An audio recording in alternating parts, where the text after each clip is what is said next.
The desert erupted in fire and thunder. Bullets tore through the Arizona night like angry hornets, tracer rounds painting streaks of death across the darkness. The command center screens flickered with a dozen different nightmare scenarios. Enemy forces breaching the perimeter, casualties, mounting defensive positions, crumbling under relentless assault. At the center of the chaos stood a woman. Her voice cut through the radio static with surgical precision. Squad Bravo shift fired to Sector 3. Delta covering positions now. Hawkins, I need that machine gun nest neutralized in 30 seconds. Staff Sergeant Marcus Calloway stared at her, sweat streaming down his face, his world tilting on its axis. This woman, this soldier he'd mocked just 3 days ago, was orchestrating a symphony of controlled violence that defied everything he thought he knew about warfare. Who are you? He whispered. She turned, green eyes blazing with an intensity that could melt steel. For just a moment, the professional mask slipped and he saw something deeper. Grief. Determination. A debt being paid in blood and fire. Then the moment shattered. Colonel Rachel Thorne, she said, voice steady as bedrock, and right now I'm the only thing standing between your soldiers and a massacre. The words hung in the smoke-filled air like a verdict. Dawn broke over Fort Redstone like a copper penny dropped in sand. The military outpost squatted in the high desert where Arizona bled into New Mexico, a collection of prefabricated buildings and concrete barriers that looked temporary but had endured for decades. The kind of place the Army built when it needed eyes on hostile territory but didn't want to admit it was hostile. Inside a nondescript building 300 miles away, Rachel Thorne sat alone in a windowless briefing room, staring at photographs that would haunt lesser souls. Her sister's face smiled up from the first image. Lieutenant Emma Thorne, 28 years old, bright-eyed and fierce, wearing her dress uniform at their parents' house last Christmas. The next photo showed a different Emma body bag being loaded onto a transport, a forward operating base burning in the background, the smoke visible from satellite imagery. 3 years.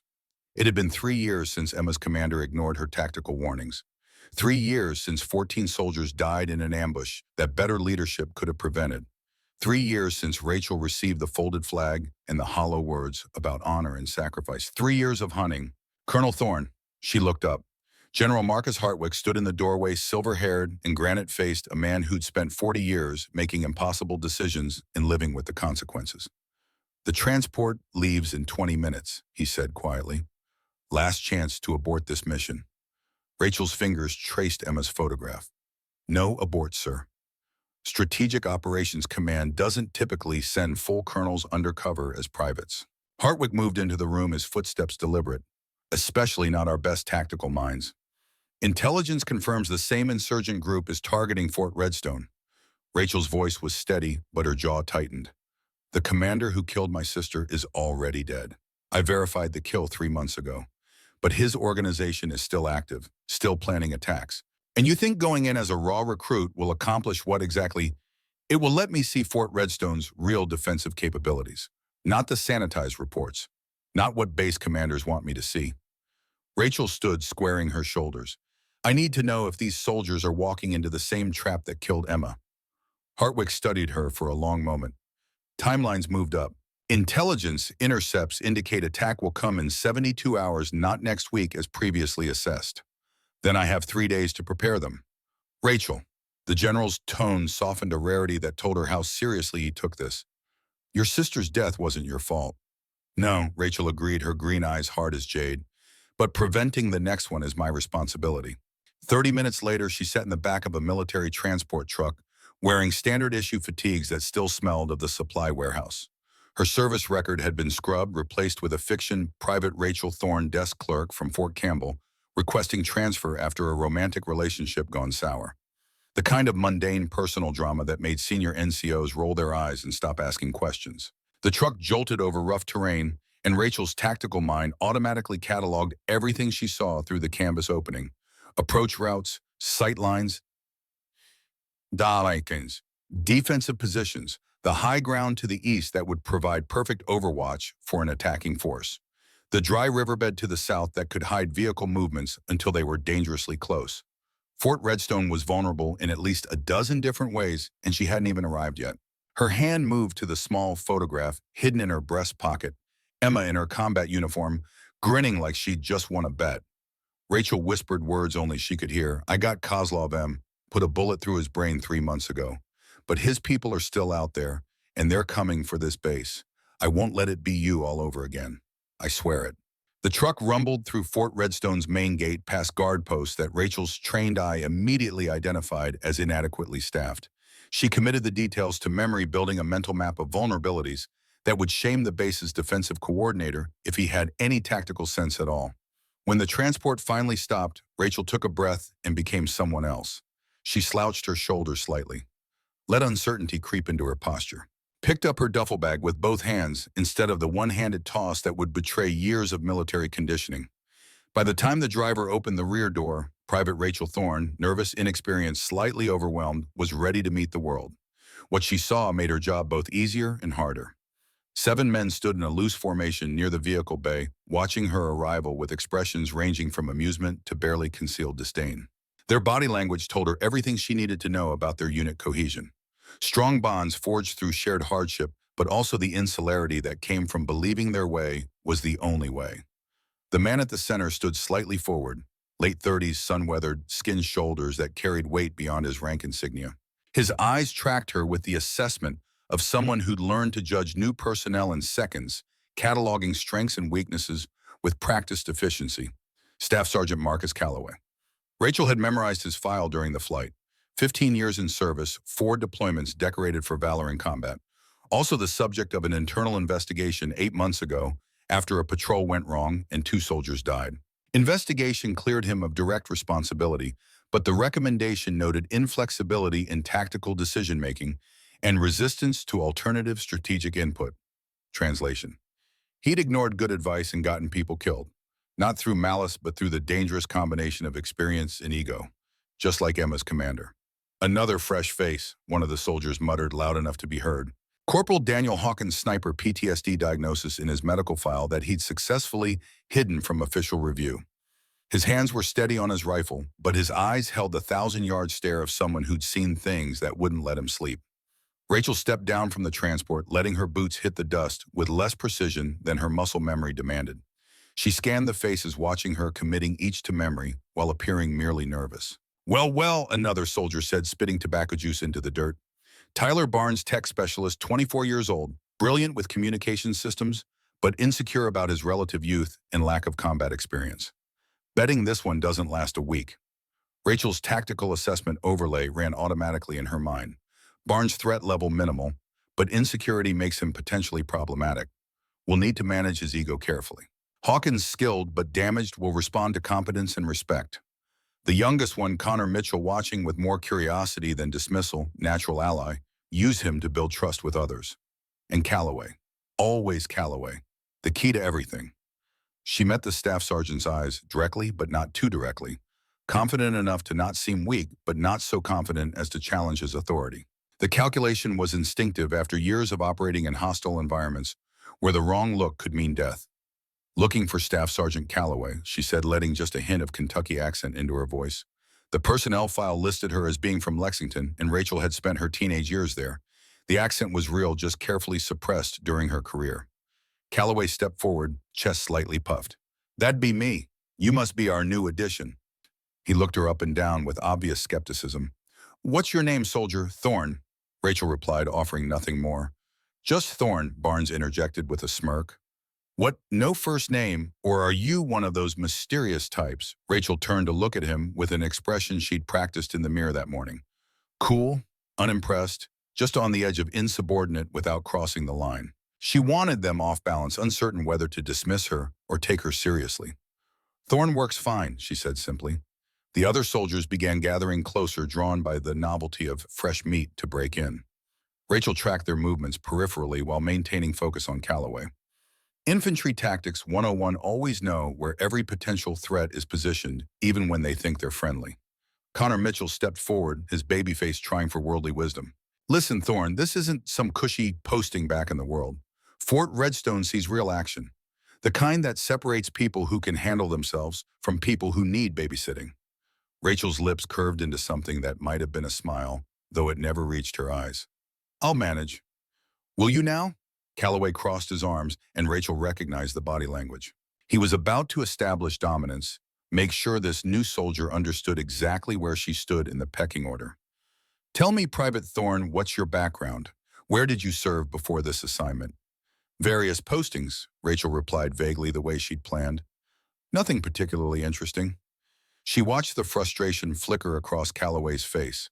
Good. Vague answers would irritate him, make him focus on her attitude instead of her capabilities. By the time he realized she was more than she appeared, she'd have already identified every defensive weakness in Fort Redstone's perimeter.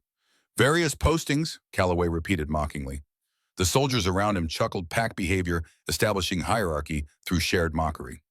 Well, aren't you mysterious? Let me guess you spent most of your time pushing papers at some comfortable base where the biggest danger was a paper cut. More laughter. Rachel let it wash over her, using the moment to continue her tactical assessment. The base layout was even worse than the aerial reconnaissance had suggested. Blind spots in the surveillance coverage. Communication arrays poorly positioned for backup redundancy. The motor pool visible from multiple elevated positions outside the perimeter. Emma had died because of mistakes like these. Rachel wouldn't let it happen again. Something like that, she agreed, which only increased their skepticism. Tyler Barnes couldn't resist adding his own commentary. I bet she's never seen real combat. Probably thinks this is going to be like training simulations. Oh, this should be entertaining, Hawkins said, though his tone was less cruel than resigned. Wait until she faces her first real patrol, 2 days tops before she's crying for a transfer somewhere safe. Rachel listened without reacting, her expression neutral. Inside, she was cataloging everything. The way Barnes needed validation from the group, how Hawkins used sarcasm to maintain distance from new people. Connor's relative silence suggesting he was the squad's conscience, uncomfortable with the hazing, but unwilling to challenge it. And Calloway watching her like a hawk watches prey, searching for any sign of weakness or superiority that would justify his preconceptions. Where did you complete your basic training? Connor asked, his tone more genuinely curious than mocking. The usual places, Rachel answered with the same calculated vagueness. Calloway's jaw tightened. Rachel could see him reaching the end of his patience, which was exactly what she wanted. Annoyed commanders made mistakes. They overlooked details. They stopped asking the right questions. Look, Thorne, Calloway said, his voice hardening. I don't know what kind of game you think you're playing, but around here we work as a team. That means no secrets, no mystery acts, and definitely no attitudes. You're going to need to prove yourself just like everyone else did. I understand completely, Rachel replied, keeping her tone respectful, but not subservient. Good, because tomorrow morning you're going out on patrol with us. Calloway's eyes narrowed. We'll see exactly what kind of soldier you really are when the pressure's on. This isn't some safe training exercise where you get multiple chances to get things right. The other soldiers nodded in agreement, a Greek chorus of shared experience. Fort Redstone had a reputation for breaking new arrivals, and they all wore their survival like badges of honor. I'm looking forward to it, Rachel said, and for the first time her smile seemed genuine.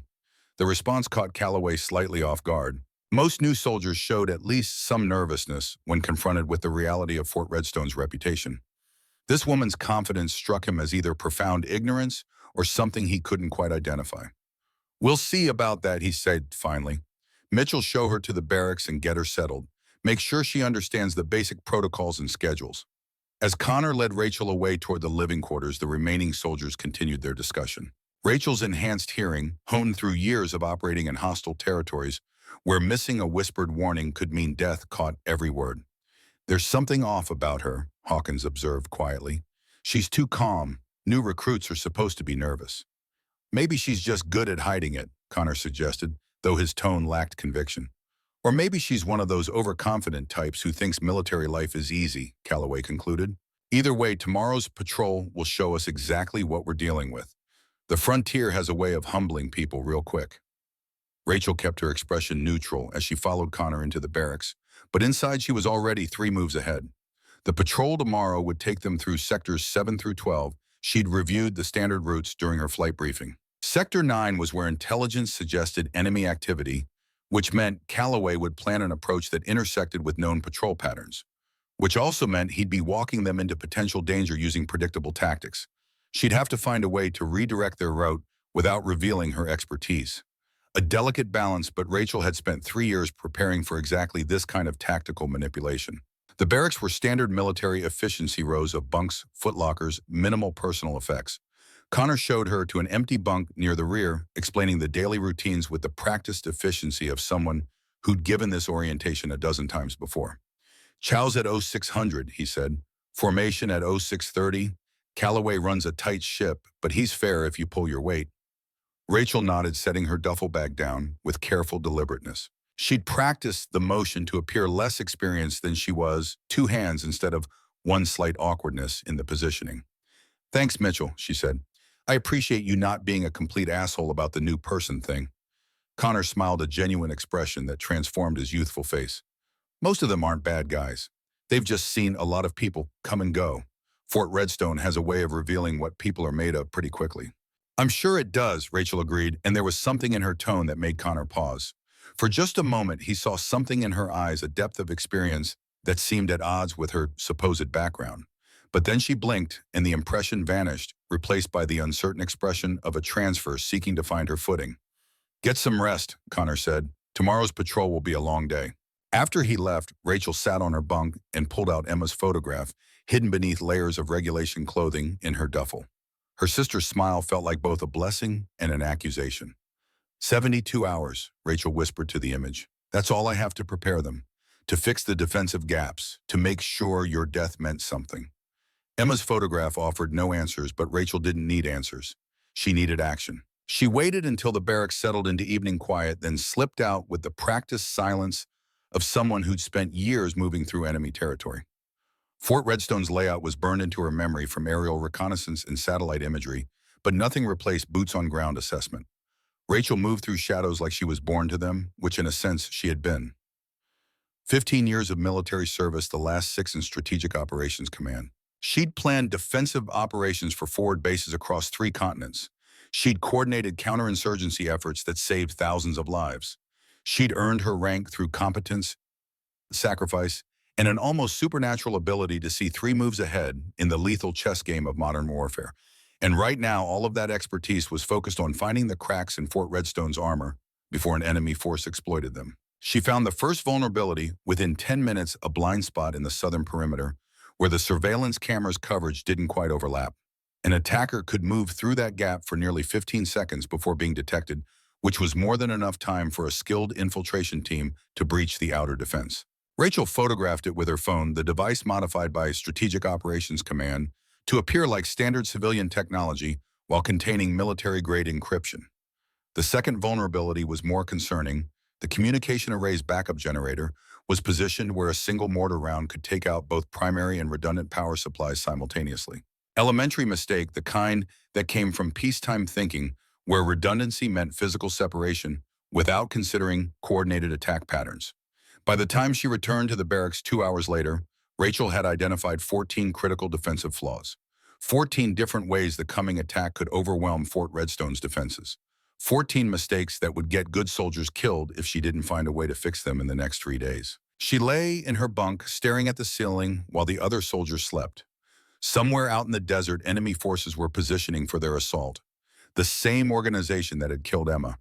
Different commanders. Now Kozlov was dead by Rachel's hand 3 months ago, but the same brutal tactics.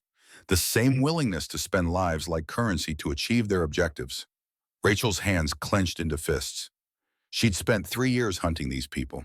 3 years turning Strategic Operations Command's resources toward vengeance disguised as operational necessity. She'd found Kozlov in a safe house in Ciudad Juarez, and she'd put a bullet through his brain while he slept, because Emma deserved better than she got, and someone had to balance the scales.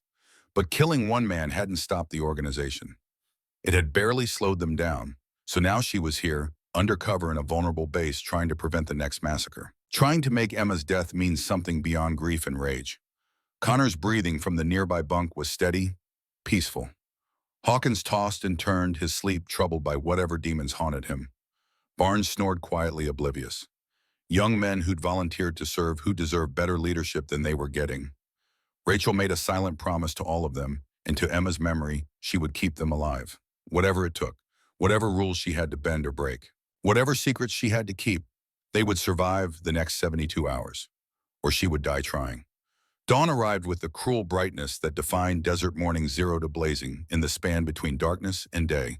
No mercy given to those who valued sleep. Rachel was already awake and dressed when Connor came to wake her. She'd learned years ago how to function on minimal sleep, a skill honed through countless operations where alertness meant survival. She'd spent the hours before dawn reviewing everything she knew about the coming attack, building contingency plans within contingency plans. The mess hall buzzed with the subdued energy of soldiers preparing for patrol.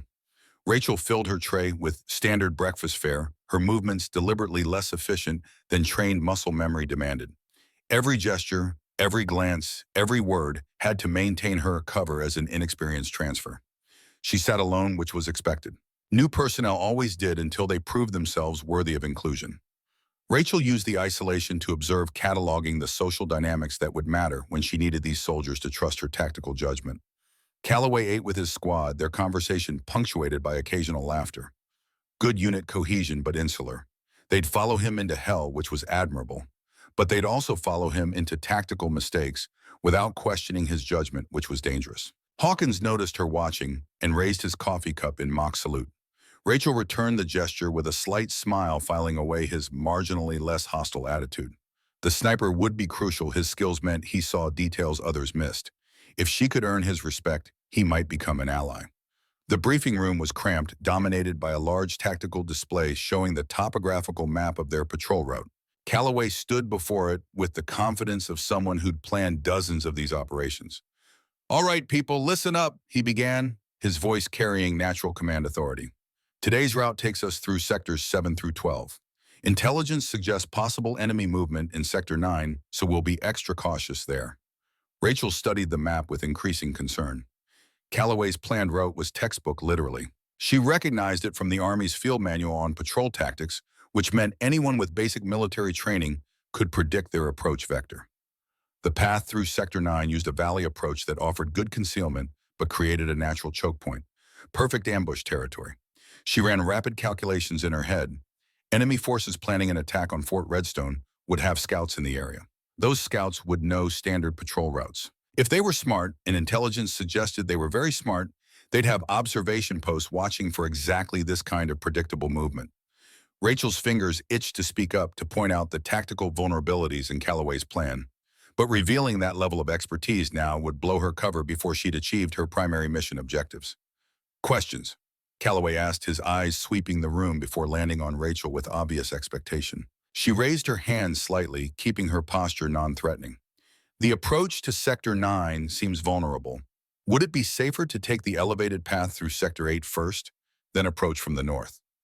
The room went silent. Multiple soldiers turned to stare at her with expressions ranging from surprise to irritation. Calloway's face darkened. "I've been planning patrols for 4 years, Private. I think I know what I'm doing. Your job is to follow orders, not second-guess experienced personnel." "Of course, Sergeant," Rachel replied, backing down with apparent meekness. But she'd made her point. She'd given him a chance to reconsider, which meant when things went wrong, and they would go wrong, she'd have established that she'd tried to warn him. Tyler Barnes leaned over to whisper loudly to Hawkins, "Here we go. New girl thinks she knows better than Calloway already." Rachel ignored the comment, but her mind was already racing through contingency plans. If Calloway's route led them into trouble, she'd need to be ready to act without revealing too much too quickly. A delicate balance, but she'd walked more dangerous tightropes. Within an hour, the patrol squad was moving out across the rough terrain. Rachel had been assigned to march in the middle of the formation's standard positioning for personnel requiring observation. She carried standard equipment and moved with carefully practiced competence that appeared adequate without being exceptional. "She keeps pace pretty well," Connor admitted quietly to Tyler as they navigated a particularly rocky slope. "Don't get too impressed," Tyler replied. "Moving across open ground is the easy part. Wait until we hit real trouble." Rachel heard every word but showed no reaction. Instead, she continued her tactical assessment of the terrain they were crossing. The satellite imagery had been accurate, but ground-level observation revealed details that aerial reconnaissance missed. Cover positions, sight lines. The way sound would carry in these valleys, making acoustic detection unreliable. As they approached Sector 9, tension increased noticeably throughout the squad. This area had seen several skirmishes in recent months, and everyone knew to expect potential contact with hostile forces. Calloway signaled for the squad to spread out and advance more cautiously. Rachel found herself thinking about Calloway's planned route. The more she saw of the actual terrain, the worse his tactical choice appeared. They were funneling into a natural kill zone, and he either didn't see it or didn't care, just like Emma's commander. The thought made Rachel's jaw tighten. History repeating itself because proud men couldn't admit they might be wrong. She'd come here to prevent another massacre, But if Calloway's stubbornness got these soldiers killed, Emma's death would have meant nothing. Suddenly, Hawkins on point position raised his fist in the signal for immediate halt. The squad instantly froze, taking cover behind available rocks and vegetation with practiced efficiency.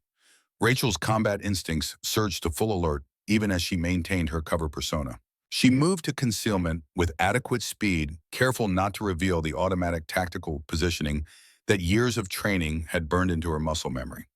"Contact," Hawkins whispered into his radio. "Multiple hostiles approximately 400 meters northeast." Calloway crawled forward to assess the situation himself, pulling out his binoculars. Through his magnified view, he could see at least 8 armed individuals moving through the valley below their position. They appeared to be conducting their own patrol or possibly setting up defensive positions.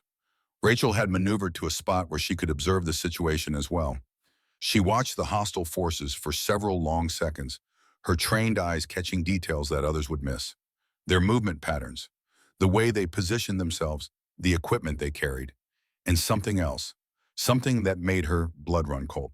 These weren't random insurgents. This was a coordinated team conducting reconnaissance for a larger operation. She could see it in their disciplined movements, their professional equipment handling the way they were mapping fields of fire for a defensive position. They were setting up an ambush. Not for Calloway's patrol, for someone else. Another patrol from Fort Redstone, probably following predictable routes just like Calloway's squad. "Sergeant," Rachel said quietly, crawling closer to where Calloway was observing. "They're not just patrolling. Look at how they're positioning themselves. They're setting up an ambush for someone else." Calloway glanced at her with irritation. "I can see what they're doing. That's why we're calling for backup instead of engaging. Too many of them for a direct confrontation. But if they're setting up an ambush, that means another patrol is walking into a trap," Rachel pressed, keeping her voice low but urgent. "Probably within the next 30 minutes based on their preparation timeline." The observation made Calloway pause. He'd been so focused on the immediate tactical situation that he hadn't considered the broader implications. But if this woman was right and her reasoning made uncomfortable sense, then another squad could be in serious danger. "Mitchell, check the patrol schedule," Calloway ordered. "See if anyone else is supposed to be in this area today." Connor quickly consulted his tactical display, his face paling as he read the information. "Delta Squad is scheduled to pass through Sector 11 in about 25 minutes. That would put them right in the path of this ambush." The situation had suddenly become much more complicated. Calloway couldn't simply wait for backup if friendly forces were about to walk into a trap, but they were outnumbered and in a potentially disadvantageous position. The textbook answer would be to radio Delta Squad and warn them off. "Options," Calloway said, looking at his team members. He was clearly struggling with the tactical problem, and Rachel could see the moment he started reaching for the obvious solution. "We could try to radio Delta Squad and warn them off," Connor suggested. "Radio traffic might be monitored," Tyler pointed out. "Could give away our position and Delta Squad's position simultaneously." Hawkins was studying the terrain through his scope. "We're too far out for effective engagement. Even if we had the high ground, the angles are wrong." Rachel had been analyzing the situation with 3 years of experience, hunting exactly this kind of enemy force. She'd identified their command element, noted the weakness in their left flank, positioning calculated firing angles and timing windows. "There's another option," she said carefully. "If we move to that ridge line there," she pointed to an elevated position about 300 meters to their west. "We could get effective firing angles. The approach uses that depression for concealment most of the way." Calloway looked at the position she'd indicated, then back at her with undisguised suspicion. "That's a dangerous movement across partially open ground. If they spot us, we'll be exposed." "There's a depression that runs most of the way," Rachel explained, keeping her tone respectful but firm. "Provides concealment for maybe 80% of the approach. The timing would be tight, but it's doable." "Numbers don't lie, Sergeant," Tyler interjected. "We're still outnumbered 2-1 even if we get the position." "Numbers aren't everything," Rachel replied quietly. "Position and timing matter more in this kind of engagement." There was something in her tone that made the other soldiers pause. She spoke with a confidence that usually came from experience, not from training manuals or theoretical knowledge. Calloway noticed it too, his eyes narrowing as he reassessed this woman who'd arrived just yesterday. "You seem pretty certain about tactical assessments for someone with limited field experience," he observed suspiciously. Rachel met his gaze steadily. "Some things you learn quickly when your life depends on it." Before Calloway could respond, Connor grabbed his arm urgently. "Sergeant, Delta Squad just checked in on routine comms. They're 10 minutes out from the ambush zone. The moment of decision had arrived. Calloway looked at his squad members, seeing a mix of concern and determination in their faces. They would follow whatever order he gave, but he could sense their awareness that conventional options were rapidly disappearing. Rachel watched him wrestle with the decision, saw the moment his pride began to give way to pragmatism. He was a good soldier underneath the ego. He cared about his men, cared about Delta Squad. The question was whether he could swallow his suspicions long enough to trust a stranger's tactical judgment. "All right," Calloway said finally, and Rachel saw the decision cost him. "We moved to the ridge position." "Thorne," he fixed her with a hard stare. "Since this was your idea, you take point and show us this route you're so confident about." Rachel nodded and immediately began moving toward the depression she'd identified. The other soldiers followed, staying low and moving as quietly as possible across terrain that offered minimal concealment. As they began their approach, it became clear that Rachel had read the terrain accurately. The depression provided better concealment than any of them had initially realized, a natural feature that satellite imagery had suggested, but ground-level observation confirmed. Tyler whispered to Connor as they followed Rachel's lead, "She knows what she's doing." "Yeah," Connor replied quietly. "Question is, how does a desk clerk know terrain analysis like a ranger?" Rachel heard the exchange but didn't react. She was too focused on the movement, calculating each step, each moment of exposure, timing their progress to keep them concealed from the hostile forces below. Her training took over years of operating in hostile territory where one mistake meant death. Halfway to the ridge position, Rachel suddenly stopped and raised her fist in the signal for immediate halt. She'd spotted something the others had missed.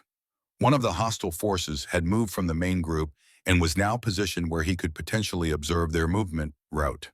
She studied the situation for a few heartbeats, running calculations. The guard's position was elevated, giving him good visibility, but his attention seemed focused primarily on the valley where Delta Squad would be approaching, not on the slopes behind his position. Rachel gestured for Hawkins to move up beside her, keeping her movements minimal and quiet. "See the guard position at 2 o'clock. She whispered, her voice barely audible even at close range. "About 200 meters. Hawkins looked through his scope and spotted the lone hostile soldier. "Yeah, I see him. He's got a good view of our route. Can you take the shot from here?" Hawkins considered the angles, the distance, the slight breeze moving across the valley. "It's not an easy shot, and a miss would alert the entire enemy force to our presence." Rachel studied the situation more carefully, her tactical mind processing options faster than she could consciously articulate them. The guard needed to be neutralized, but a gunshot would compromise their approach, which meant close quarters, which meant exposing herself. "Wait here," she said simply. Before anyone could object, Rachel had slipped out of the depression and was moving across the terrain using cover that the others hadn't even noticed. Her movement was so smooth and silent that she seemed to disappear into the landscape itself, using every bit of available concealment, moving during moments when the guard was looking in other directions. "Where did she go?" Connor asked in amazement. Calloway watched through his binoculars, trying to track Rachel's progress. She was using fieldcraft that belonged in special operations training, not basic infantry preparation. Moving through dead zones in the guard's peripheral vision, timing her movements to avoid detection, reading the terrain like it was a familiar map. Within minutes, though, it felt like hours to the watching squad, they saw the guard's head snap back suddenly, then slump forward. Rachel had somehow reached his position and neutralized him without alerting the other hostile forces. She signaled back to the squad that the route was clear. "How did she do that?" Tyler asked in disbelief, his voice barely above a whisper. Calloway was wondering the same thing. That kind of infiltration required training that went far beyond anything a regular infantry soldier received. It was the kind of skill set you saw in Special Forces operators, intelligence field officers, people who lived in the shadows between conventional warfare and covert operations. "Who is she really?" he muttered to himself. The squad resumed their movement toward the ridge position now, with even greater respect for Rachel's capabilities. When they reached their intended position, they found that it offered exactly the advantages she'd predicted: clear lines of sight to the hostile ambush positions, while remaining concealed from enemy observation. Rachel immediately began identifying priority targets, her assessment rapid and professional. "Command element is in the center position near that cluster of rocks. Communications gear is positioned there." She pointed to specific locations. "If we neutralize those first, we can disrupt their coordination before they can call for reinforcements." Calloway found himself nodding along with her tactical assessment despite his earlier skepticism. Her identification of key targets showed battlefield analysis that typically came from significant combat experience, not theoretical training. Connor checked his tactical display with increasing urgency. Delta Squad is about 5 minutes out from the kill zone. The timing was perfect, but the execution would need to be flawless. They had one opportunity to prevent the ambush and protect their fellow soldiers. Failure would likely result in casualties for both Delta Squad and their own team. On my mark, Calloway said, preparing to give the engagement order. His squad members took positions, checking their weapons and settling into firing stances. Rachel had already selected her targets and was adjusting her rifle accordingly. The other soldiers noticed that she handled her equipment with a familiarity that suggested extensive field use, not the hesitancy typically shown by personnel with limited combat experience. Hawkins, positioned next to her, whispered, "You've done this before. A lot." Rachel didn't respond, but her slight smile confirmed what he'd guessed. As Delta Squad's radio chatter indicated they were approaching the danger zone, Calloway realized that the next few seconds would determine whether they saved lives or witnessed a massacre. Everything depended on their ability to execute Rachel's tactical plan effectively. "Engage," he whispered into his radio, giving the final order. The coordinated fire from the ridge position was devastating and surgical. Rachel's shots were precise and methodical, taking out the command element and communications operator exactly as she'd planned. Hawkins and Connor focused on the flanking positions, while Tyler provided covering fire for any hostile personnel who tried to retreat. The entire engagement lasted less than 30 seconds.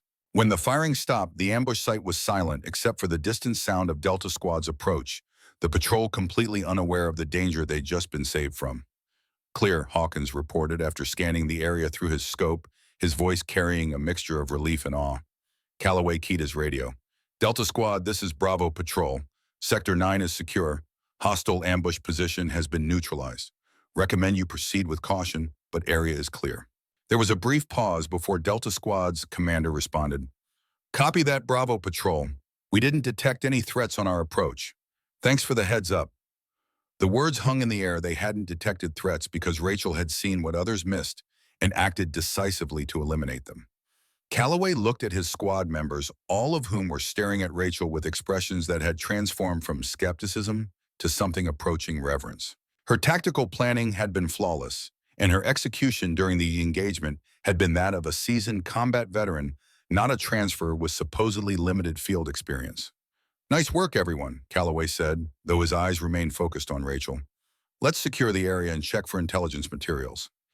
As they moved down to examine the former ambush site, Rachel systematically checked each hostile position with professional efficiency that continued to betray her real level of training.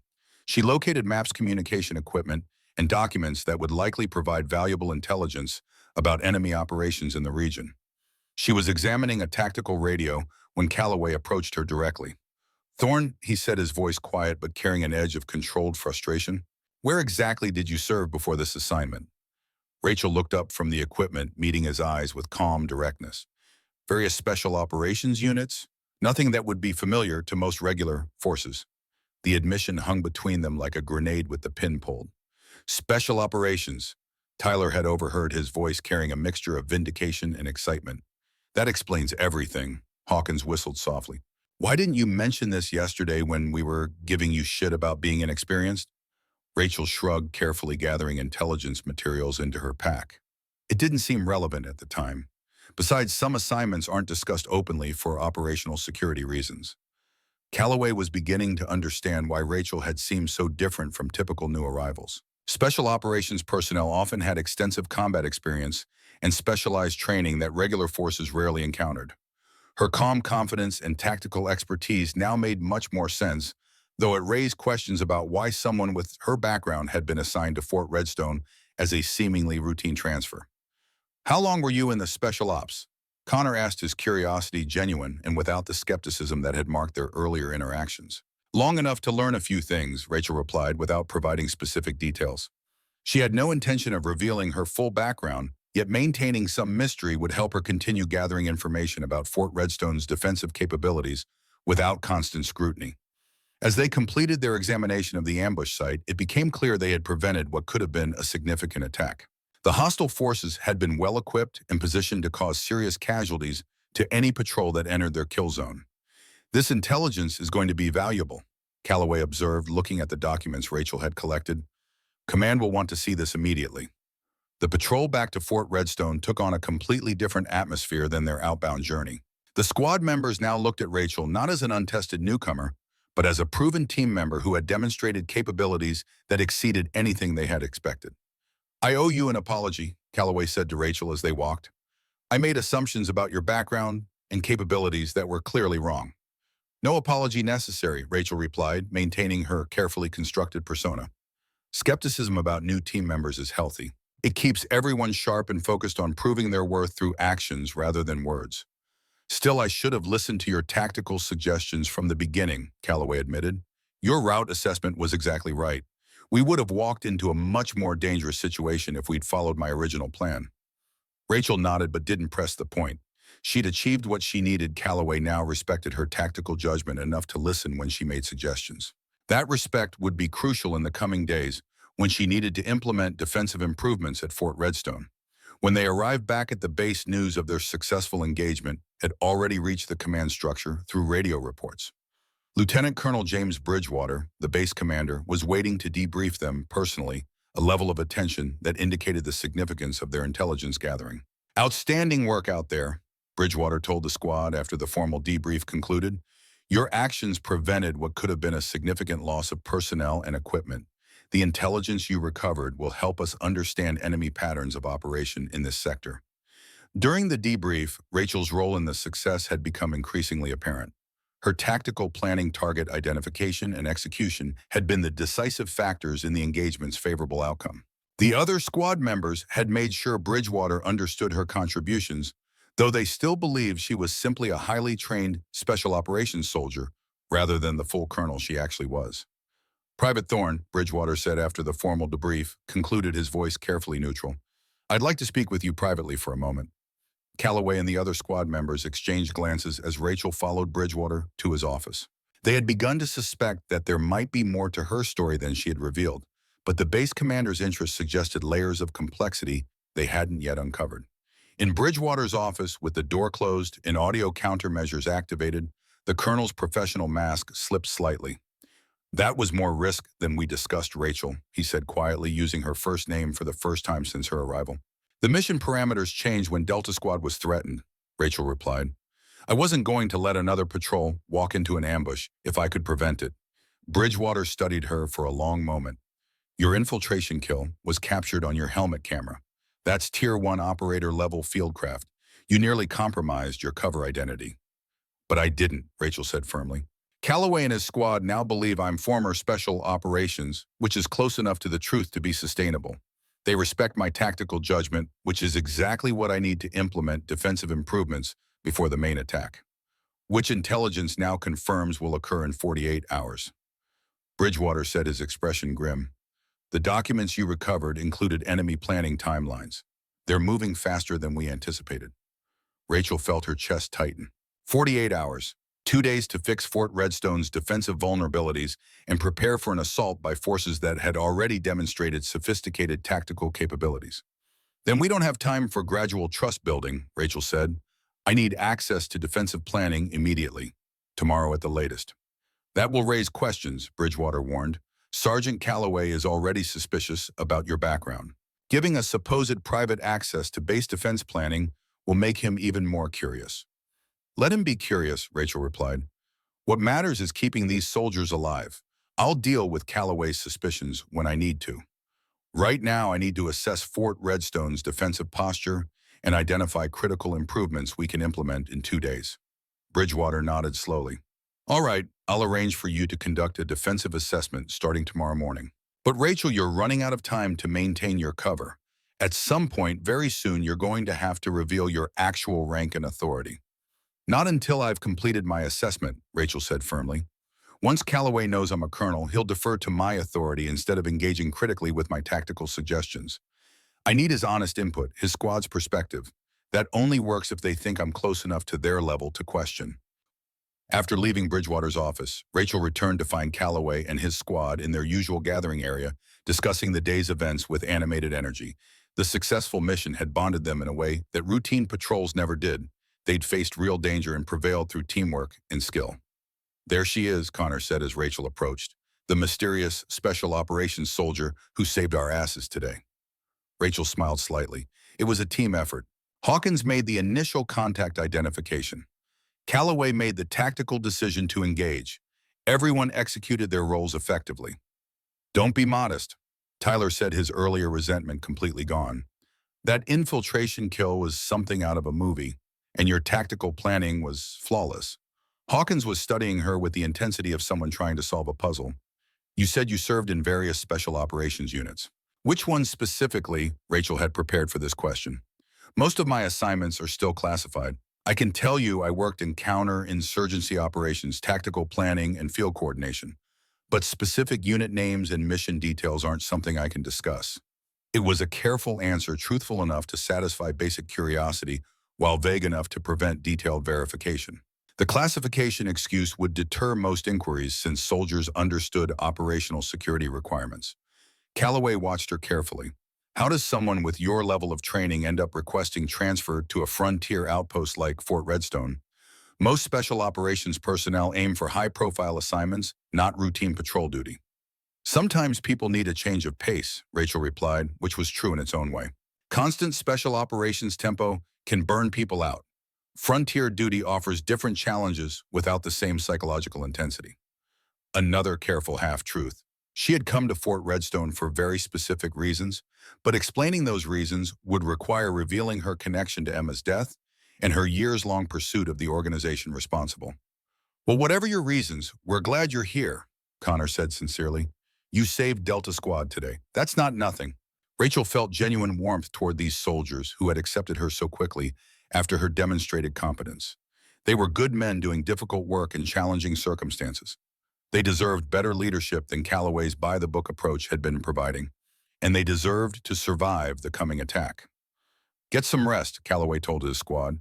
After today's excitement, tomorrow will probably be all administrative work and intelligence debrief follow-ups. Enjoy the break while we can. Rachel nodded along with the others, but her mind was already racing ahead. Tomorrow she would begin her defensive assessment. She'd have perhaps 36 hours to identify critical improvements and implement changes before enemy forces arrived. 36 hours to make sure Fort Redstone didn't become another tragic repeat of Emma's death. 36 hours to honor her sister's memory by keeping these soldiers alive. As the squad dispersed for the evening, Rachel returned to her bunk and retrieved Emma's photograph one final time. Her sister's smile seemed both encouraging and challenging, a reminder of why this mission mattered beyond tactical considerations. Day one complete, Rachel whispered to the image. They're starting to trust me, starting to listen. 2 more days until the attack comes. 2 days to save them all. She slid the photograph back into its hiding place and lay back on her bunk, forcing her mind towards sleep, even as tactical calculations continued running in the background. Tomorrow would bring new challenges, new opportunities to prepare Fort Redstone's defenses. But tonight, for just a few hours, she allowed herself to feel the weight of what she'd accomplished. Delta Squad was safe because she'd been there, because she'd seen what others missed and acted decisively. Emma would have approved. In the darkness of the barracks, surrounded by sleeping soldiers who didn't yet know how much danger they faced, Colonel Rachel Thorne closed her eyes and dreamed of the sister she'd lost and the soldiers she was determined to save. The mission had truly begun. The desert night held secrets that daylight could never reveal. Rachel moved through Fort Redstone's shadows like smoke, her footsteps silent on concrete that still radiated the day's absorbed heat. It was 0200 hours, the dead zone, when human alertness dropped to its lowest point, when even trained sentries fought the biological imperative to sleep. Perfect timing for what she needed to do. The communications room sat in the base's administrative sector, a nondescript building that housed the encrypted satellite uplink to Strategic Operations Command. Rachel had memorized the security protocols during her pre-mission briefing, knew exactly which cameras covered which angles, understood the 6-second gap in surveillance coverage that occurred during the automated pan sequence. She slipped the that gap like water through fingers. Inside the communications room, banks of equipment hummed with electronic life. Rachel moved to the secured terminal, her fingers flying across the keyboard with practiced efficiency. Encryption protocols engaged, biometric authentication accepted, and suddenly she was looking at General Hartwick's face on the screen, his silver hair slightly disheveled from being woken in the middle of his night. Colonel Thorne, he said quietly, his voice gravelly with interrupted sleep. Status report. Cover is holding but showing stress fractures, Rachel replied, keeping her voice low despite the room's soundproofing.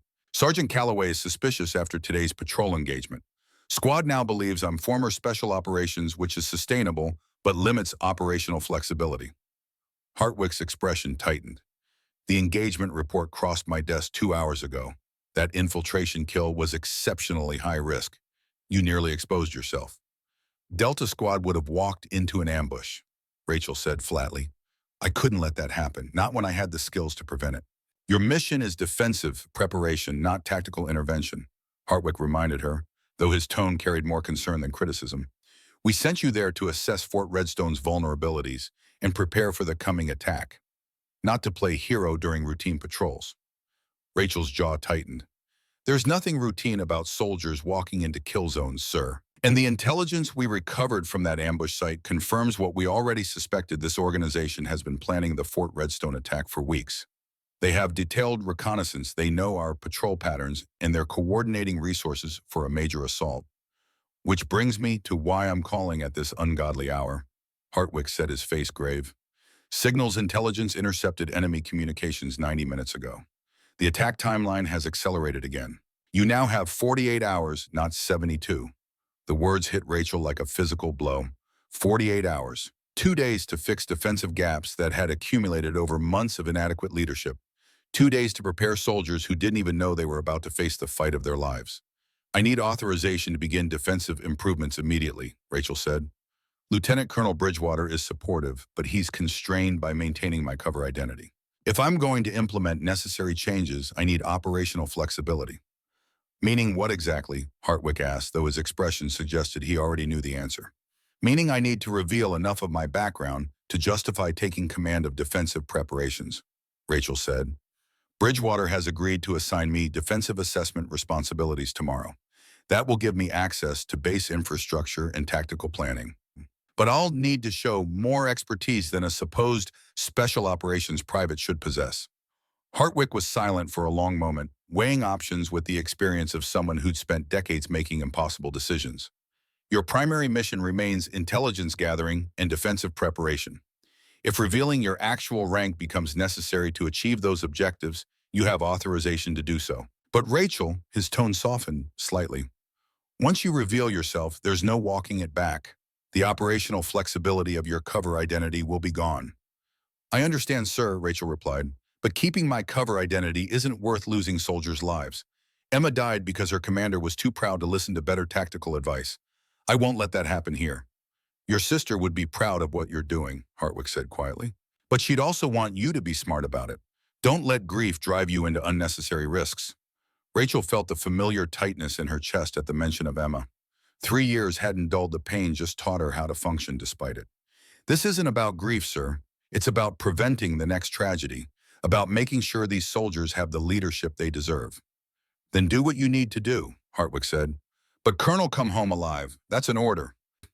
The screen went dark, leaving Rachel alone with her thoughts and the quiet hum of electronic equipment.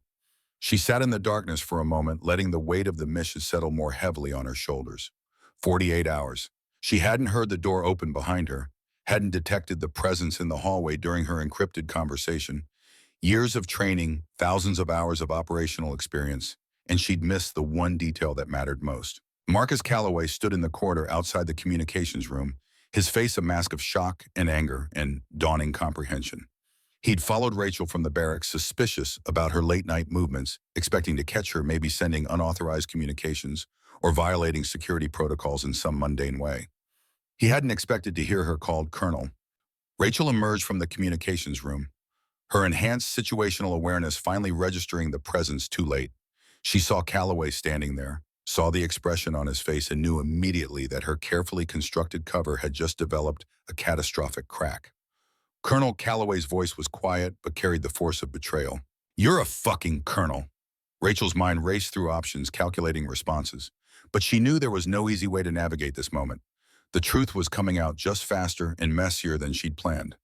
Sergeant Calloway, she began, keeping her voice calm and level. This isn't the time or place for this conversation. The hell it isn't, Calloway said, his voice rising slightly before he caught himself and lowered it again. They were still in a corridor where other soldiers might hear. You've been lying to me, to my squad, since you arrived.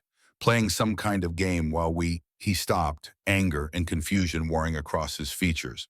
I wasn't playing a game, Rachel said firmly. I was doing my job, and right now my job is keeping you and everyone else on this base alive for the next 48 hours. 48 hours until what? Calloway demanded. Then comprehension dawned. The attack. You know about an attack.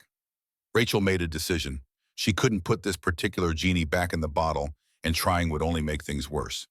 Yes, intelligence indicates hostile forces will assault Fort Redstone within 2 days. Approximately 200 combatants, heavy weapons coordinated assault. The same organization that's been operating in this sector for the past 3 years. Calloway stared at her, processing information that reshaped everything he thought he understood. And you were sent here to, what, spy on us, evaluate our competence? I was sent here to save your lives, Rachel said quietly, to assess Fort Redstone's defensive capabilities and prepare for an attack that intelligence predicted weeks ago, to make sure what happened to other bases doesn't happen here. What happened to other bases? Calloway asked, something in his tone suggesting he already suspected the answer. Rachel's expression tightened, old pain surfacing, despite her attempts to contain it. 3 years ago, my sister, Lieutenant Emma Thorne, died in an attack by this same insurgent group. Her base commander ignored her tactical warnings because he thought he knew better. 14 soldiers died because pride trumped competence. The words hung between them like smoke from a battlefield. Calloway saw the grief in Rachel's eyes, the weight of personal loss driving professional mission, and something in his anger shifted. So you came here undercover to... He trailed off, still trying to make sense of the situation. To make sure history doesn't repeat itself, Rachel finished. To identify defensive vulnerabilities and fix them before the attack comes. To teach soldiers like you how to survive what's coming. She met his eyes directly. Your squad is good, Sergeant, but your defensive posture has gaps that will get people killed.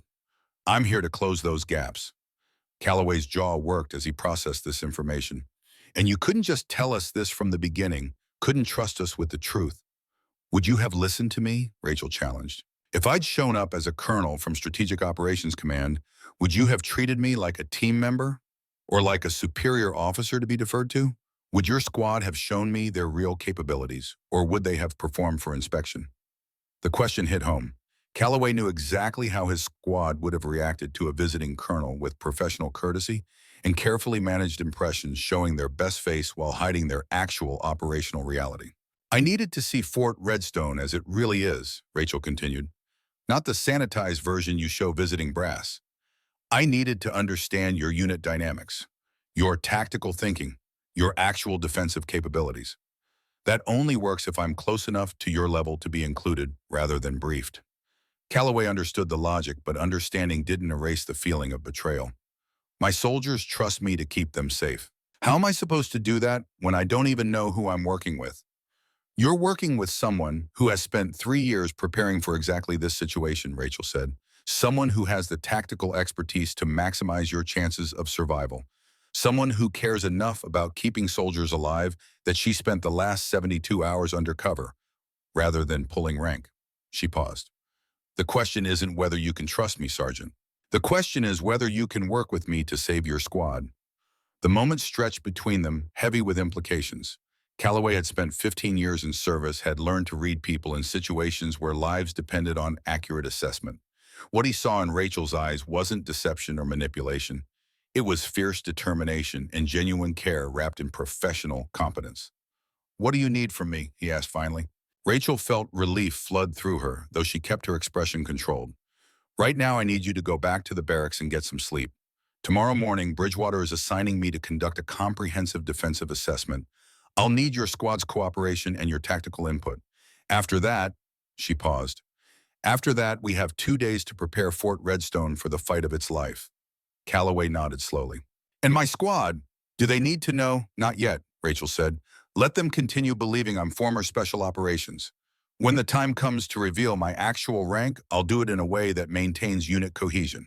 But right now, I need them focused on defensive preparations, not on processing chain of command revelations. Understood, Calloway said, though his tone carried reservations. But Colonel, when this is over, you and I are going to have a longer conversation about trust and honesty and what it means to lead soldiers. Agreed, Rachel replied. Now get some rest, Sergeant. Tomorrow is going to be a very long day. She watched him walk back toward the barracks, his posture carrying the weight of someone whose understanding of reality had just been fundamentally rearranged. Then she returned to her own bunk, knowing that sleep would be elusive but necessary. 48 hours until the attack. And now Calloway knew the truth, which changed the tactical equation in ways both helpful and complicated. Rachel lay in the darkness, listening to the steady breathing of sleeping soldiers, and let her mind work through the defensive problems she'd identified. Fort Redstone's southern perimeter, the communication array's vulnerable backup systems, the blind spots in surveillance coverage, the predictable patrol patterns that made ambushes easier to plan. 14 separate vulnerabilities, 48 hours to address as many as possible, and a staff sergeant who now knew she was a colonel, which would inevitably affect their professional dynamic. Emma's voice whispered in her memory advice from years ago during their shared training. Sometimes the mission gets messy, sis. Plans fall apart, covers get blown, nothing goes the way you expected. That's when you find out what you're really made of. Rachel touched the hidden photograph through her uniform. Wish you were here, Em. You always knew how to navigate these situations better than I did. But Emma wasn't here. She died 3 years ago in a base with inadequate defenses led by a commander too proud to listen. Rachel was here specifically to make sure history didn't repeat itself, regardless of how messy the mission became. Morning arrived with merciless brightness, dragging soldiers from sleep into the harsh reality of desert dawn. Rachel was already awake and dressed when the wake-up call sounded, her body long accustomed to functioning on minimal rest. The mess hall buzzed with morning energy as soldiers fueled up for the day ahead. Rachel filled her tray, noticing how Calloway watched her from across the room with an expression she couldn't quite read. Not hostility, but not the casual acceptance of yesterday either.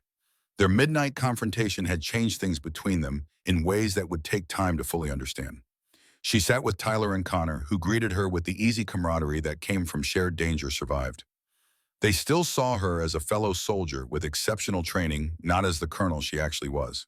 Rachel felt a pang of guilt at the ongoing deception, but Calloway had agreed to maintain the fiction for now. Heard Bridgewater wants you for some special assignment today, Tyler said between bites of reconstituted eggs. Something about defensive assessments. Word travels fast, Rachel observed. Base this size, everything travels fast, Connor replied. Scuttlebutt says you're going to be evaluating our security posture. That true, Rachel nodded.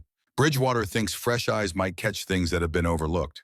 After yesterday's patrol, he figures I have enough tactical awareness to be useful. More than enough, Tyler said. That infiltration kill was the most professional combat action I've ever witnessed outside of training videos. If Bridgewater wants your assessment of our defenses, I'm guessing it'll be pretty valuable. Hawkins joined them, setting his tray down with the careful movements of someone whose body carried old injuries. Heard you're doing defensive review today, Thorne. You find anything interesting, let me know. I've been saying for months that our southern perimeter has blind spots, but nobody listens to the sniper with PTSD. There was bitter humor in his tone, but also genuine concern. Rachel filed away the information Hawkins had been trying to raise legitimate security concerns and being dismissed, probably because his medical history made leadership discount his tactical observations. I'll make sure to check the southern perimeter carefully, Rachel assured him. Any specific areas you're worried about? Hawkins pulled out his tactical tablet, calling up a map of Fort Redstone. Here, and here, he pointed to 3 locations. Camera coverage doesn't overlap properly. Someone who knows what they're doing could move through those gaps for 10 to 15 seconds before being detected. Doesn't sound like much, but for a skilled infiltration team, that's an eternity. Rachel studied the map, her tactical mind immediately recognizing what Hawkins had identified. He was absolutely right. Those gaps represented critical vulnerabilities that a coordinated enemy force could exploit. The fact that leadership had ignored his warnings suggested the kind of institutional complacency that got soldiers killed. I'll document these thoroughly, Rachel said. Make sure they're included in my assessment report with your observations credited. Hawkins looked surprised, then genuinely pleased. Appreciate that, Thorne. Nice to have someone actually listen instead of patting my head and telling me not to worry. The comment carried weight beyond its surface meaning. Rachel understood that Hawkins, like many soldiers dealing with combat stress, had been marginalized by leadership that saw his PTSD as a liability, rather than recognizing that his heightened threat awareness made him more tactically astute, not less. After breakfast, Rachel reported to Bridgewater's office for her official assignment briefing. Calloway was already there, his expression professionally neutral, but his eyes carrying knowledge of truths that complicated everything. Private Thorne Bridgewater began maintaining the fiction for any potential observers. Based on your demonstrated tactical acumen during yesterday's patrol, I'm assigning you to conduct a comprehensive defensive assessment of Fort Redstone. You'll have access to all base infrastructure, security systems, and tactical planning documents. Sergeant Calloway will provide ground-level operational context. Understood, sir, Rachel replied. How extensive should this assessment be? Comprehensive, Bridgewater said meaningfully. I want to know every vulnerability, every gap, every potential improvement we could make to our defensive posture. Treat this as if we might face a significant hostile action in the near future. The careful wording conveyed multiple layers of meaning. To any casual listener, it sounded like standard security review. To Rachel and Calloway, it was authorization to prepare for the attack they knew was coming. I'll begin immediately, Rachel said. Should have preliminary findings by end-of-day comprehensive report by tomorrow morning. Excellent, Bridgewater replied. Dismissed. In the corridor outside Bridgewater's office, Calloway fell into step beside Rachel. So now we're working together officially, he said quietly. This should be interesting. I need your honest tactical input, Rachel told him. Not deference to rank, not military courtesy. I need you to challenge my assessments, point out things I might miss, provide ground truth perspective. Can you do that? Calloway considered the question seriously. You're asking me to forget you're a colonel and treat you like an equal. I'm asking you to treat me like someone who needs your expertise to save lives, Rachel corrected. Rank doesn't change the fact that you know this base and these soldiers better than I do. That knowledge is critical. Something in Calloway's expression shifted a recognition that Rachel meant what she said. All right, where do we start? Southern perimeter, Rachel said immediately. Hawkins identified surveillance gaps there. Let's verify his assessment and see what else we can find. They spent the next 8 hours systematically examining every inch of Fort Redstone's defensive infrastructure. Rachel moved through the base with the practiced eye of someone who'd designed defensive positions across multiple theaters of operation, identifying vulnerabilities with surgical precision. The southern perimeter was even worse than Hawkins had suggested. Not just surveillance gaps, but poorly positioned barriers that created natural channeling points for attackers. Guard towers that offered inadequate overlapping fields of fire. Defensive positions that could be suppressed by coordinated fire from elevated positions outside the base. How has nobody noticed these problems? Rachel asked as she documented the sixth major vulnerability in just the southern sector. Calloway's jaw tightened. Command focuses on patrol operations, not defensive posture. Fort Redstone hasn't faced a major attack in 3 years, so defensive concerns take lower priority than operational tempo. Rachel understood the institutional mindset. When threats seemed distant, preparations for those threats got deprioritized in favor of day-to-day operations. It was human nature, but it created exactly the kind of complacency that enabled catastrophic failures. These gaps need to be addressed immediately, she said, photographing the surveillance coverage map on her tablet. If hostile forces attack from the south using coordinated infiltration, they could breach our perimeter in under 2 minutes. Can we fix it in time? Calloway asked, and Rachel heard genuine concern in his voice. We can improve it, she replied. Perfect solutions take weeks. Adequate solutions can be implemented in days if we prioritize correctly. And they moved to the communication array next, where Rachel identified the vulnerabilities she'd spotted on her first night. Backup generators, positioned where a single mortar round could take out both primary and redundant power simultaneously. That's a catastrophic design flaw, Calloway said, staring at the generator setup with growing alarm. If we lose communications during an attack, coordination collapses, Rachel finished. Individual units fight in isolation. Defensive effectiveness drops by 50% or more, casualties mount exponentially. She documented the vulnerability with clinical precision, but inside she felt rising anger at the institutional failures that had created these problems. Fort Redstone wasn't uniquely bad. It represented systematic issues that plagued forward bases across multiple operational theaters. Commanders focused on offensive operations while neglecting defensive preparations. Equipment was positioned for convenience rather than tactical effectiveness. Surveillance systems were installed to meet checklist requirements rather than actual security needs. Emma had died because of mistakes like these. Rachel was determined to prevent repetition. By mid-afternoon, they'd identified 14 major vulnerabilities and countless minor issues. Rachel had documented everything with photographic evidence and detailed tactical analysis, building a comprehensive report that would either prompt immediate action or get buried in bureaucratic inertia. This is damning, Calloway said as he reviewed her preliminary findings. Command is going to hate this report. Command is going to implement these recommendations, Rachel replied with quiet steel in her voice. Because in approximately 40 hours, hostile forces are going to test every single one of these vulnerabilities. And if we haven't fixed them, good soldiers are going to die. Calloway looked at her sharply. 40 hours. The attack is confirmed for that specific timeline. Rachel realized she'd revealed information that supposedly only Bridgewater should know. Intelligence intercepts suggest a narrow window, she said carefully. Defensive improvements need to happen immediately, not eventually. They returned to Bridgewater's office. As evening approached, Rachel's tablet loaded with comprehensive documentation of Fort Redstone's defensive inadequacies. The base commander reviewed her findings with an expression that shifted from professional interest to genuine alarm as the scope of the problems became clear. "This is worse than I thought," Bridgewater said quietly. "Some of these vulnerabilities have existed for months. How did we miss them?" "Institutional focus on offensive operations," Rachel replied. "Complacency born from extended periods without major attacks. Inadequate defensive training among command staff." She paused. "Sir, with respect, Fort Redstone's defensive posture is barely adequate for routine security. Against a coordinated assault by the force we're expecting, these gaps will be catastrophic." Bridgewater's expression hardened. "Recommendations. Immediate implementation of priority improvements," Rachel said, pulling up her analysis on the office display screen. "Reposition surveillance cameras to eliminate blind spots. Move backup generators to separate protected locations. Reinforce southern perimeter with additional barriers and overlapping fields of fire. Adjust guard rotation schedules to account for threat windows. Establish redundant communication protocols in case primary systems are compromised." She continued through a list of 15 priority improvements, each one addressing critical vulnerabilities she'd identified.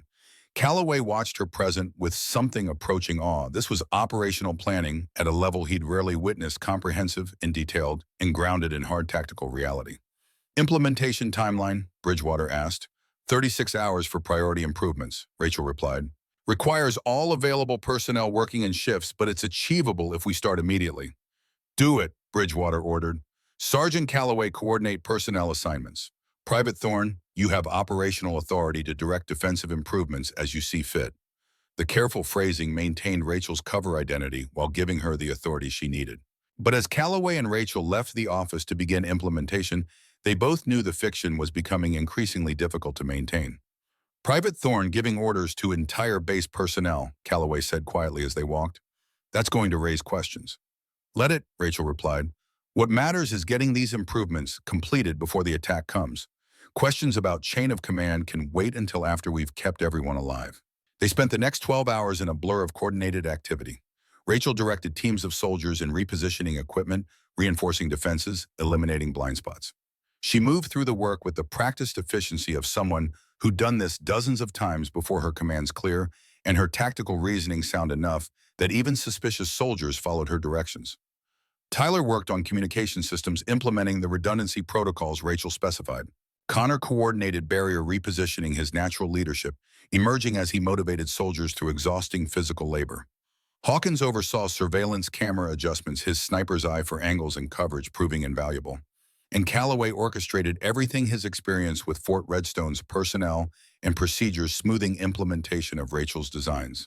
Despite his complicated feelings about her deception, he couldn't deny that her tactical expertise was transforming Fort Redstone's defensive capabilities. Around midnight, Rachel found herself alone with Hawkins on the southern perimeter, the sniper helping her verify that the new camera positions eliminated the blind spots he'd originally identified. "You're not just special operations, are you?" Hawkins said quietly, his tone more curious than accusatory. Rachel considered her response carefully. "Why do you say that?" "Because I've worked with special forces operators before," Hawkins replied.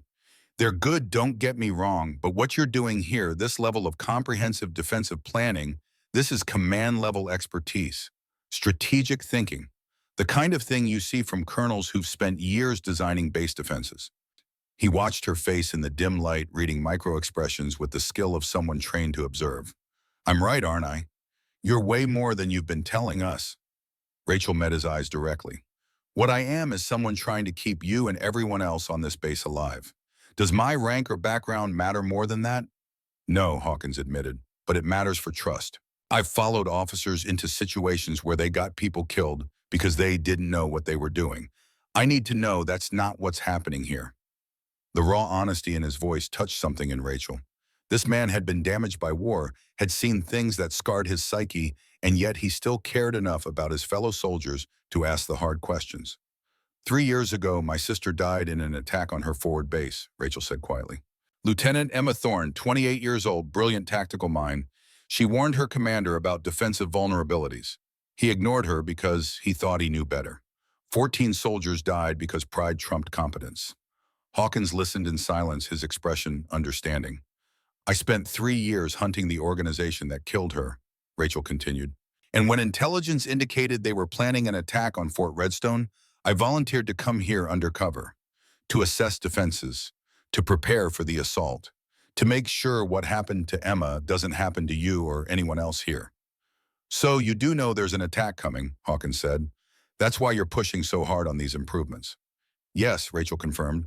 Approximately 36 hours from now, hostile forces will assault this base. Everything we're doing right now is about maximizing your chances of survival when that happens.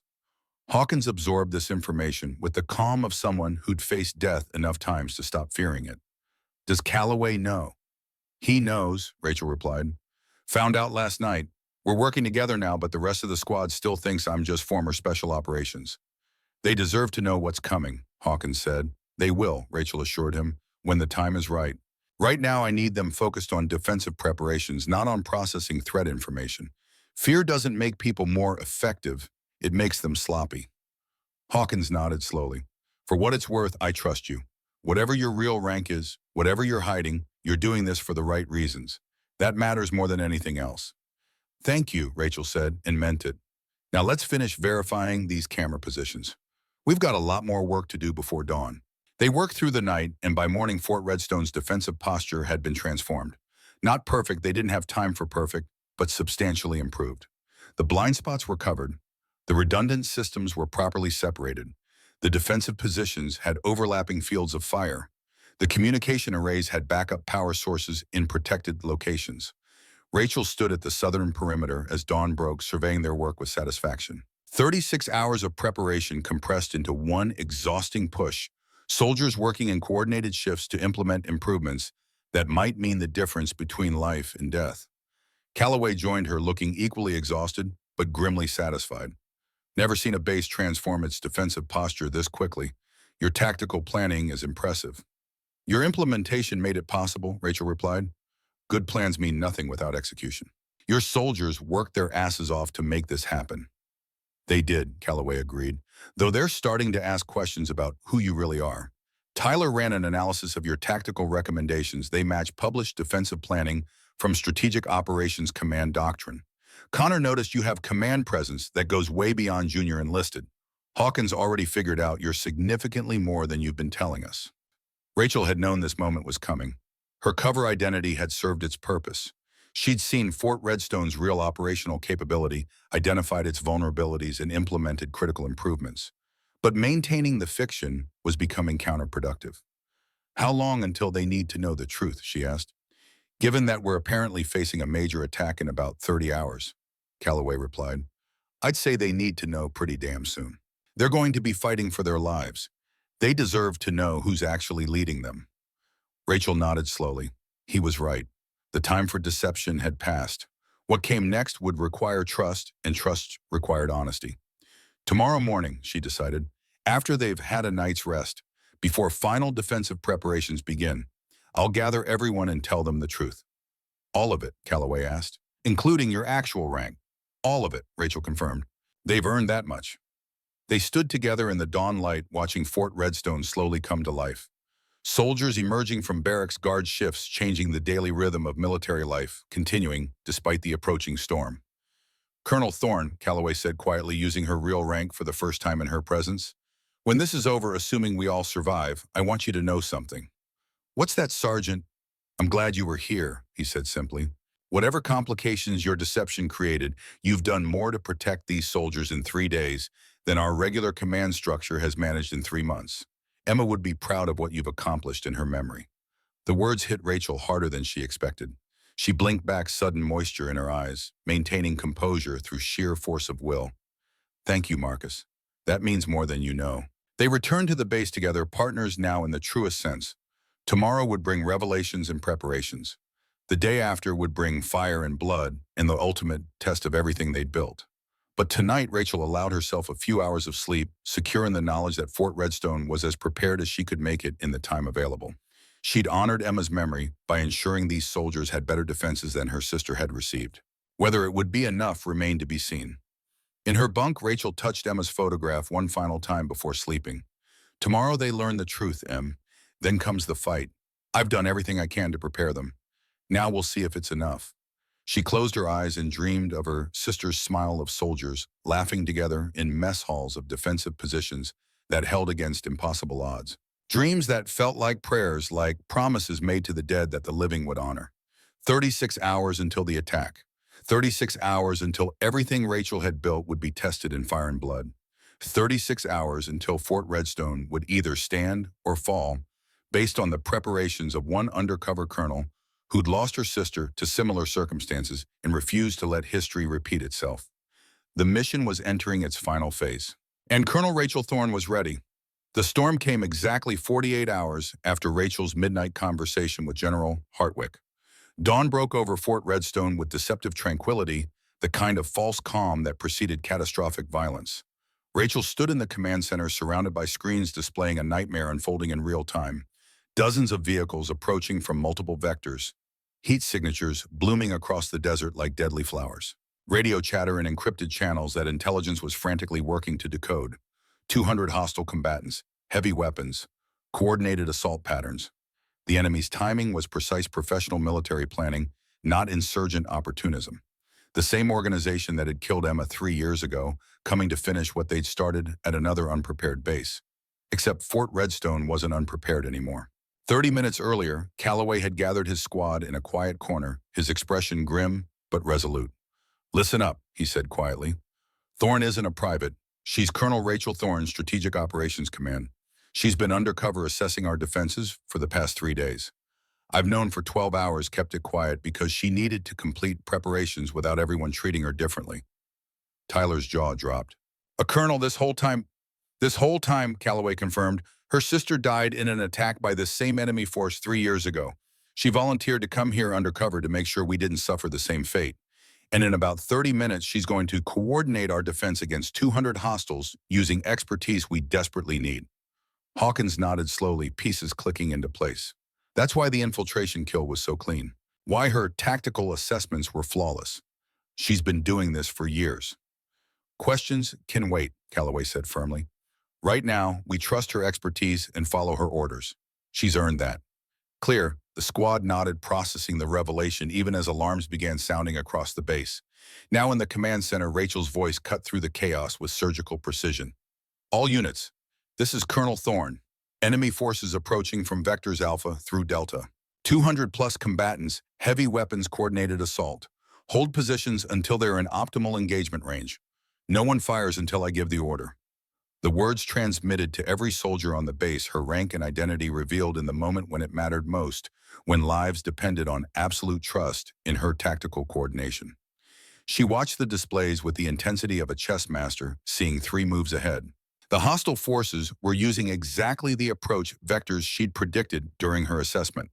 They'd scouted Fort Redstone weeks ago, identified what they thought were vulnerabilities, planned their assault based on intelligence that was now catastrophically outdated. They expected to breach the southern perimeter through blind spots that no longer existed. They planned to suppress defensive positions with overlapping fields of fire that Rachel had completely rearranged. They intended to take out communications by hitting generators that had been moved to protected locations. Every plan they'd made was about to fail spectacularly. "Contact in 90 seconds, announced the tactical officer. Rachel's fingers moved across the command interface, highlighting priority targets for each defensive sector. Her voice remained eerily calm as she orchestrated the defense. "Squad Bravo, you have the eastern approach. Target their transport vehicles, first immobilize them before they can deploy infantry. Squad Delta Western Sector is yours. Wait for my mark, then concentrated fire on their heavy weapons positions. Hawkins, I need you on overwatch for their command element. Center vehicle second from the left in that rear cluster." In the northern tower, Hawkins acquired his target through the scope. "I have eyes on." "How do you know their armor configuration?" "Because I've been studying this organization for 3 years, Rachel replied, "and I know exactly how they operate." The first enemy vehicles crossed into optimal engagement range. Rachel watched the tactical display counting down in her head. Every second brought the hostile forces deeper into the kill zones she'd designed. All units, she said, absolute certainty in her voice. Engage on my mark. 3, 2, 1, mark. Fort Redstone erupted in coordinated violence that was beautiful in its precision. The defensive positions Rachel had spent 36 hours perfecting proved their worth instantly. Concentrated fire from overlapping fields caught the lead vehicles in crossfires that shredded armor and disabled engines. Infantry attempting to deploy found themselves exposed in positions where every angle offered defenders clear shots. The enemy's carefully planned assault ran straight into a defensive arrangement they hadn't anticipated and were completely unprepared to counter. Target their command vehicle now, Rachel ordered. Hawkins, take your shot. Hawkins exhaled slowly and squeezed the trigger. Through his scope, he saw the vision port shatter the vehicle veering off course, chaos rippling through the enemy formation as their command structure took a critical hit. Clean kill, he reported. Command vehicle disabled. Excellent, Rachel replied. All units maintain fire discipline. We immobilize their mobility and suppress their firepower before engaging ground forces. Calloway, positioned with Squad Bravo on the eastern perimeter, found himself following Rachel's orders with reluctant admiration. The deception still stung, but he couldn't deny her tactical coordination was saving lives. Every command made perfect sense. Every targeting priority maximized defensive effectiveness. Squad Bravo, shift fire to transport cluster at grid 821. Rachel's voice came through his earpiece. They're attempting to flank your position. Calloway directed his squad's fire to the indicated position. 3 vehicles loaded with infantry were trying to maneuver for a flanking approach. Concentrated fire from Squad Bravo caught them in the open, turning tactical maneuver into catastrophic mistake. How does she see these things before they develop? Tyler asked between bursts, his earlier shock giving way to professional appreciation. Because she's not just good, Connor replied, finally understanding. She's legendary. The first wave broke after 18 minutes. Vehicles burning heavy weapons positions destroyed infantry units, scattered and disorganized. The hostile forces fell back to regroup, leaving behind casualties that told the story of a plan gone catastrophically wrong. Rachel allowed herself 3 seconds of relief before refocusing. All units consolidate positions and reload. They'll adapt and return within 20 minutes. Use this time to prepare. She pulled up casualty reports, her heart clenching at the numbers. 8 wounded, 2 critical, but 0 killed. Against 200 attackers with heavy weapons, they'd survived the initial assault without losing a single soldier. Emma would have been proud. The enemy regrouped faster than expected, splitting into smaller, more mobile units. Distributed infiltration tactics designed to overwhelm coordination by creating multiple simultaneous threats.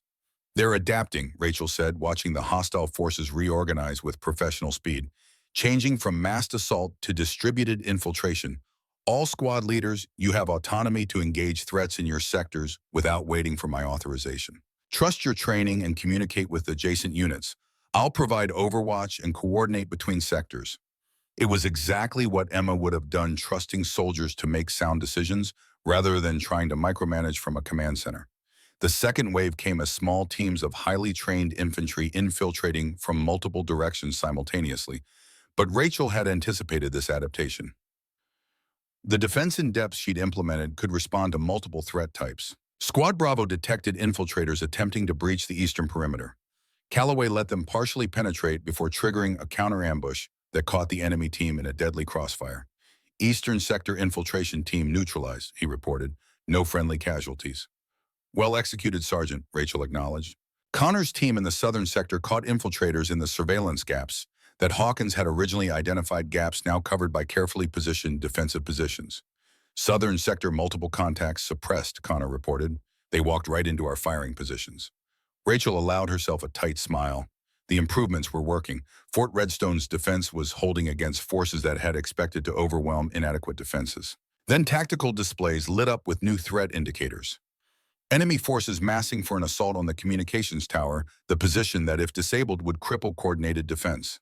They're going for the tower, Rachel said, tension evident in her voice. If they take it down, we lose coordination. She made her decision instantly. I'm taking a team to reinforce the tower. Bridgewater, you have command. The Colonel, your place is here. My place is wherever I'm most needed, Rachel interrupted. And right now, that's defending the communications tower. She was already moving, grabbing weapons. Calloway intercepted her. If you're going, I'm coming, he said flatly. Don't argue. Tyler, Connor, you're with us, Rachel ordered. Hawkins maintained overwatch and provide cover fire. They moved through Fort Redstone toward the tower with coordinated precision. Rachel led them through routes she'd mapped during her assessment using cover positions she'd reinforced. Enemy fire intensified as they approached.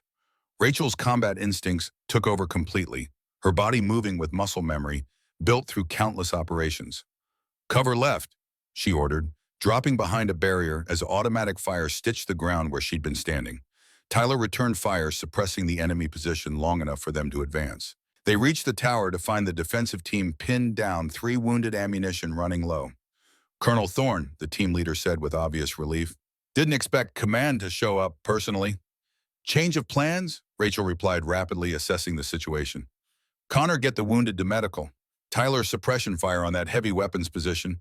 Calloway, you and I are setting up a counter ambush." Isha, for 30 minutes, Rachel demonstrated why Strategic Operations Command had given her responsibility for defensive planning across multiple theaters. She repositioned defenders to create overlapping fields of fire. She identified weaknesses in the enemy's assault formation and exploited them mercilessly. She coordinated with Hawkins's Overwatch to create devastating crossfire. And she did it all while personally engaging targets with surgical precision that left her team in awe. "She's not just planning this defense," Tyler said, watching Rachel systematically eliminate enemy positions. "She's fighting it herself. That's what real leaders do." Calloway replied, his resentment finally giving way to genuine respect. "They don't ask soldiers to do anything they're not willing to do themselves." The assault on the tower broke after fierce fighting. Enemy forces withdrew, leaving behind casualties and abandoned equipment. "Tower secure," Rachel reported over command frequency. "Communications remain operational. All units maintain defensive positions." She checked her team for injuries, minor wounds from concrete fragments. Nothing serious. They'd held the position, maintained defensive integrity. But the battle wasn't over. Tactical displays showed hostile forces regrouping for one final desperate assault. "They're going to throw everything at us," Rachel told Bridgewater over secure comms. "One massive coordinated push to overwhelm our defenses. Can we hold?" Rachel studied the displays, calculating odds and resources. "Yes, because they're still planning for the Fort Redstone that existed 3 days ago. They're about to walk into kill zones they can't anticipate." She returned to the command center, uniform torn and dusty, minor cuts marking her face. But her eyes blazed with fierce determination as she prepared for the final coordination. The ultimate assault came 30 minutes later. Every remaining vehicle, every heavy weapon, every combat-capable fighter thrown into a massive coordinated attack designed to overwhelm through sheer firepower. It was exactly what Rachel had been waiting for. "All units prepare for final engagement," she ordered. "Enemy is committing all remaining forces. This is where we finish them. Hold your positions, trust your training." They're walking into a defensive arrangement built by someone who's been preparing for this exact moment for 3 years. The final wave crashed against Fort Redstone's defenses like a storm surge hitting a breakwater. Massive violence, seemingly overwhelming. But the defensive positions held. The overlapping fields of fire created kill zones that channeled attacking forces into predetermined engagement areas. The redundant communication systems kept coordination intact even as equipment failed under sustained fire. Rachel directed the defense with commands that were crisp and precise. Her tactical awareness seemingly omniscient as she anticipated enemy movements and coordinated responses before threats fully developed. The battle reached its crescendo 90 minutes after the assault began. Enemy forces, battered by defensive fire they couldn't overcome, began a fighting withdrawal that turned into a rout. "All units cease fire," Rachel ordered. "Let them retreat. We've broken their assault capability. Pursuing would risk unnecessary casualties." The command frequency erupted in cheers as soldiers realized they'd not just survived, but decisively won. Final count: 31 wounded, 6 critical, 0 killed. Rachel stared at those numbers, emotions she'd kept controlled for 3 days finally breaking through. 0 killed. Every soldier who'd been on this base when she arrived was still alive. Emma's death had finally meant something beyond grief. "You did it, Rachel," Bridgewater said quietly. "You saved them all." "We saved them," Rachel replied, blinking back tears. "Every person who worked to implement those defensive improvements. This was a team victory." But she knew the truth. Without her expertise, Fort Redstone would have fallen. Soldiers would have died fighting bravely, but inadequately prepared. Just like Emma. The aftermath descended into organized chaos as medical teams worked on casualties. Rachel moved through it all in exhausted relief, checking on wounded personnel, coordinating post-battle security. She found Calloway supervising his squad's procedures, all four alive and relatively uninjured. "Sergeant Calloway," she said formally, "your squad performed exceptionally." Calloway turned to face her, his expression complicated, respect, gratitude, lingering questions about the deception. "Colonel Thorne," he replied, "we need to talk." They found a quiet corner away from the chaos. "I'm still angry about the deception," Calloway said. "You lied from the moment you arrived." "I know," Rachel replied quietly, "and I'm sorry for that. But I'm not sorry for the mission that required it." "Your sister died the same way we almost did," Calloway said. "This was personal." "Emma died because her commander was too proud to listen to better tactical advice," Rachel said. "I've spent 3 years making sure that never happens again. When intelligence indicated this base was targeted, I volunteered to come here undercover to ensure you didn't suffer Emma's fate." Calloway absorbed this. "I spent 15 years thinking I knew leadership. Then you showed up and demonstrated that real leadership isn't about years of service, it's about competence and giving a damn about the people you're responsible for." "You're a good leader, Marcus," Rachel said. "You just needed to trust that accepting help isn't weakness. That's what Emma tried to teach her commander. He wouldn't listen. You did." Calloway extended his hand. "Thank you, Colonel, for saving my squad, for teaching me to be better, for honoring your sister by making sure her death meant something." Rachel shook his hand, feeling genuine respect in his grip.